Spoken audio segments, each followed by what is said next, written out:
e aí você segue para a mesa do chefe de gabinete do presidente dos Estados Unidos, para que ele faça a avaliação e aí submeta ao presidente dos Estados Unidos. Nós chegamos no momento onde nós já cumprimos todas essas etapas e estamos para a avaliação do presidente dos Estados Unidos. Dá para dizer... Então, Eu não te ouvi. já está na mesa do presidente Donald Trump, então. Essa é uma boa forma de colocar. As sanções estão na mesa do presidente Donald Trump, aguardando apenas a análise dele. Queridos amigos, sejam todos bem-vindos uma vez mais ao seu canal de notícias, política, críticas e análises. No vídeo de hoje trago aqui um trecho de um jornalista combativo que fala a verdade sem meias palavras, doa quem doer. Paulo Figueiredo, fala com a gente. A admiração que nós aqui do programa temos pelo trabalho que você vem fazendo, porque eu acho que é impossível de alguém entender a pressão que você viveu e que você vive. É impossível de alguém entender as consequências, as limitações, que é, por exemplo, você não poder retornar ao seu país. Então, você encarna o estado de coisas, o estado de arte que é hoje a censura no Brasil, a perseguição a quem pensa diferente. Então, eu acho que todo brasileiro precisa partir desse ponto, assim, desse reconhecimento sobre o que você vive e sobre o papel que você exerce ontem.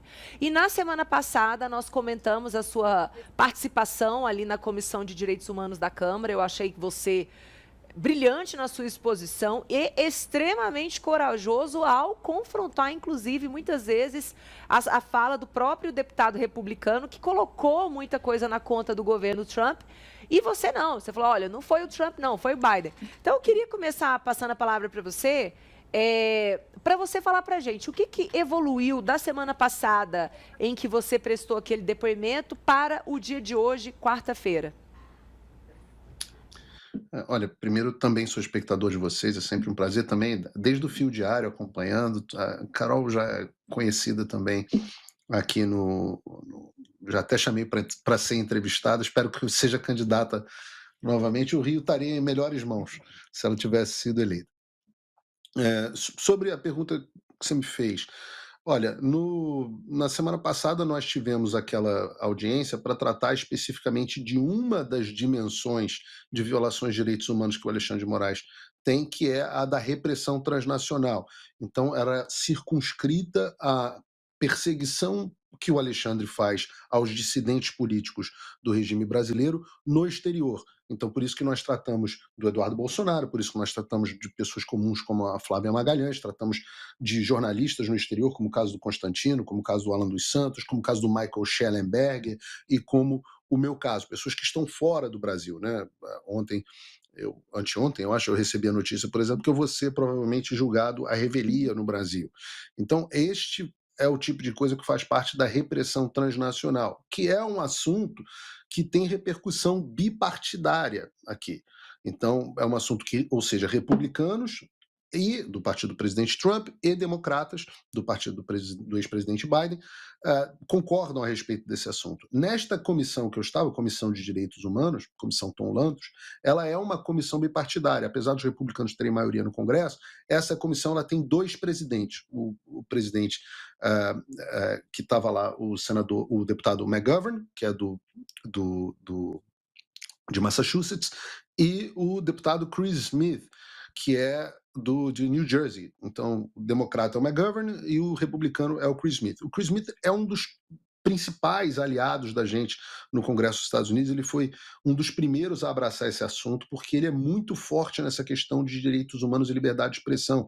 Ele é um dos autores da versão global da Lei Magnitsky. Ele também fez um projeto específico para a Bielorrússia, que tem um caso muito parecido com o do Brasil. Então, nós sabíamos ali que nós teríamos os dois deputados. O Chris Smith me avisou de antemão, quando me convidou para ser testemunha, de que ele não estaria lá. Ele me avisou, falou, olha, eu não vou estar nesse dia porque a minha mulher tem uma questão de saúde que precisa ser tratada. Você topa ser testemunha? Só vão ter testemunhas do McGovern e você vai ser a única testemunha minha lá. Você topa participar mesmo assim? Você vai ter que brigar pela palavra, etc, etc. Eu falei, deixa comigo.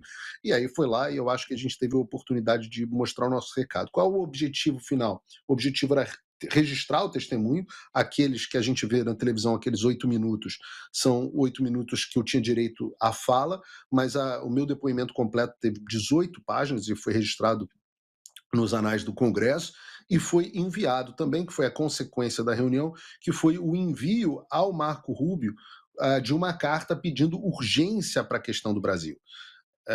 Uma carta que foi enviada na quinta-feira, se eu não me engano, ou na sexta-feira, pelo deputado Chris Smith. O Marco Rubio, eu sei que já recebeu a carta e está acelerando o processo de análise da situação das sanções contra o Alexandre de Moraes. Na verdade, a gente teve até a notícia de que o Marco Rubio disse que ele já tinha dado o ok e que estava aguardando agora especificamente o ok final do presidente Trump.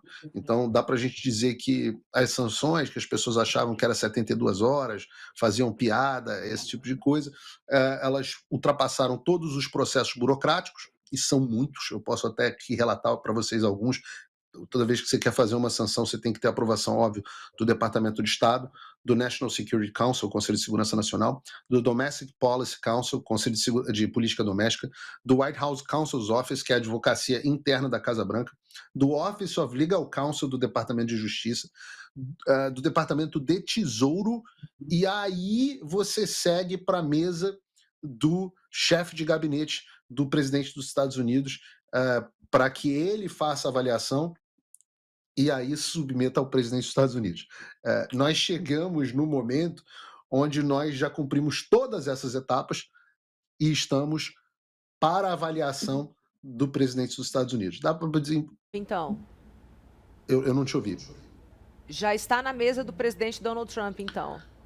Essa é uma boa forma de colocar. As sanções estão na mesa do presidente Donald Trump, aguardando apenas a análise dele.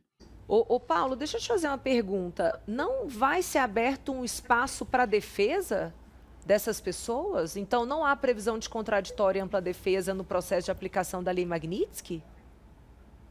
Olha, o Alexandre já teve a oportunidade de contraditório por parte do próprio Chris Smith, que enviou a ele uma carta no ano passado, basicamente pedindo esclarecimento em relação a todas as acusações que estavam sendo feitas a ele.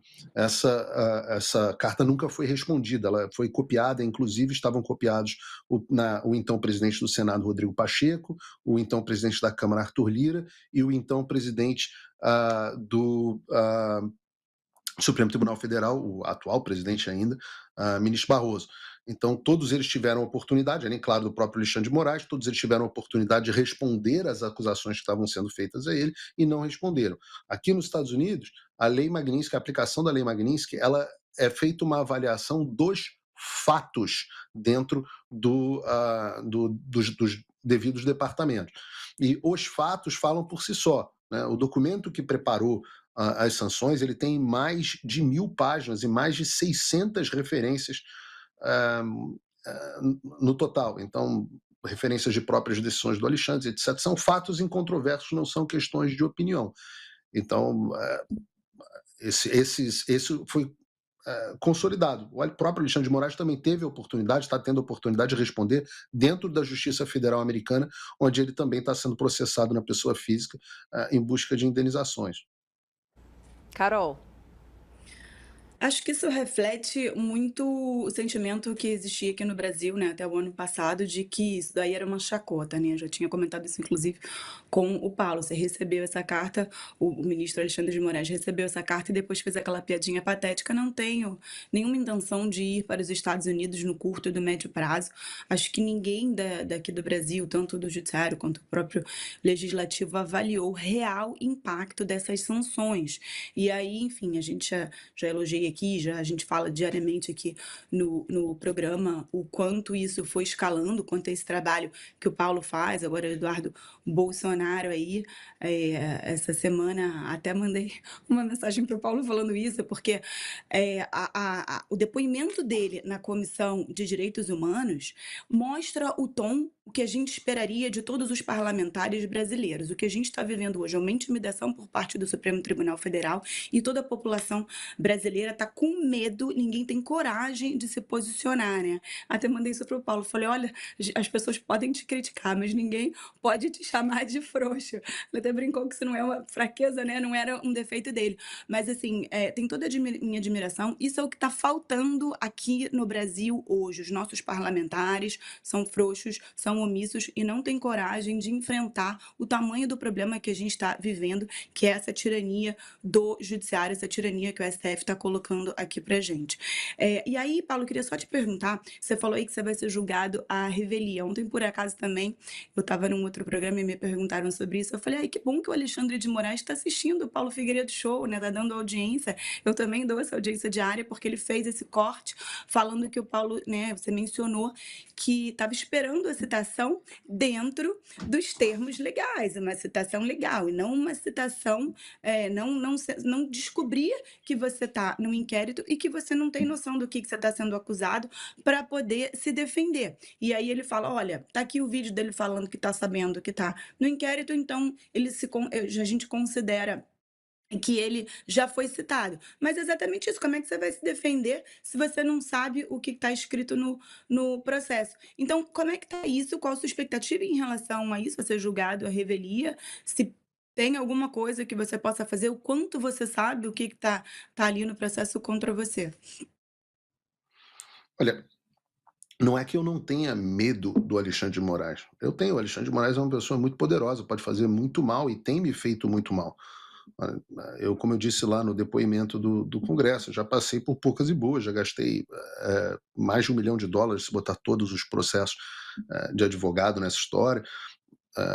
Estou há 2 anos e meio com todos os meus bens bloqueados no Brasil e eu tinha uma quantia substancial no Brasil, multas absolutamente, provavelmente nunca vou recuperar.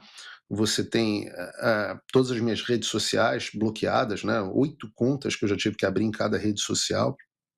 Meu canal principal do YouTube, que crescia de forma vertiginosa, com 1 milhão e poucos inscritos, continua bloqueado, que era a forma do meu ganha-pão jornalístico, né? O Alexandre de Moraes exerceu uma pressão para que eu saísse da Jovem Pan, na verdade, para acabar com a Jovem Pan, em termos práticos, não foi só eu que saiu, várias outras boas pessoas saíram também. Então, ele é uma pessoa que pode fazer muito mal para a minha vida. E eu tenho consciência disso. Só que não é que eu não tenha medo dele, eu tenho mais medo de Deus. Por quê? Eu explico por quê. Porque eu acho que todos nós temos que agir no limite das nossas capacidades. Nós temos a obrigação. A Bíblia fala da parábola dos talentos, aqueles que enterram os talentos, seus próprios talentos, e escondem por medo, esses serão cobrados e penalizados. Então eu tenho muito medo de prestar contas no juízo de eu não ter feito tudo que eu podia fazer. E eu acho que o juízo de Deus é muito mais severo do que o juízo do Alexandre. De novo, a Bíblia também fala para a gente não ter medo daqueles que podem matar, quebrar nosso corpo, etc. Mas ter medo daqueles que podem jogar a gente no fogo eterno. Então, essa é a diretriz. Não é que, poxa, Paulo, como você é corajoso, você não tem medo de nada. Claro que eu tenho que ter medo. Inclusive, o medo é o que faz a gente exceder os nossos limites e fazer o máximo possível, quando a gente está muitas vezes na zona de conforto. Nesse caso que você está falando especificamente, Carol, eu já tinha plena consciência de que o Alexandre ia me julgar à revelia. Eu já tinha plena consciência disso. Eu já sabia que ele ia evitar de todas as formas possíveis mandar uma carta rogatória, que é o que diz o 368 do Código de Processo Penal, para as pessoas que estão em local certo e sabido no exterior, e eu resido na mesma casa há 10 anos, a Justiça Brasileira já me citou aqui em outras vezes sem nenhum problema, e o Alexandre de Moraes finge que não sabe onde é que eu moro. Eu falo, nossa senhora, a Polícia Federal que desvendou o inquérito do golpe de Estado não consegue fazer uma pesquisa no Google para descobrir onde é que o coitado do Paulo Figueiredo mora nos Estados Unidos, há 10 anos na mesma casa. Né? Aqui nos Estados Unidos o seu endereço é uma coisa meio pública. O americano não tem muito essa paranoia de esconder onde mora. Então, Eu já sabia que isso ia acontecer. O próximo passo, ele deve enviar a denúncia para que a DPU, né, a Defensoria Pública da União, apresente uma defesa em meu nome. A DPU tem um despacho já anterior pedindo suspensão do processo, dizendo que é impossível apresentar uma defesa em meu nome porque eles não têm contato comigo e que essa defesa seria uma defesa pro forma e que eles não querem se prestar esse papel. Eu acho que o Alexandre está jogando já agora, dessa vez, o jogo combinado.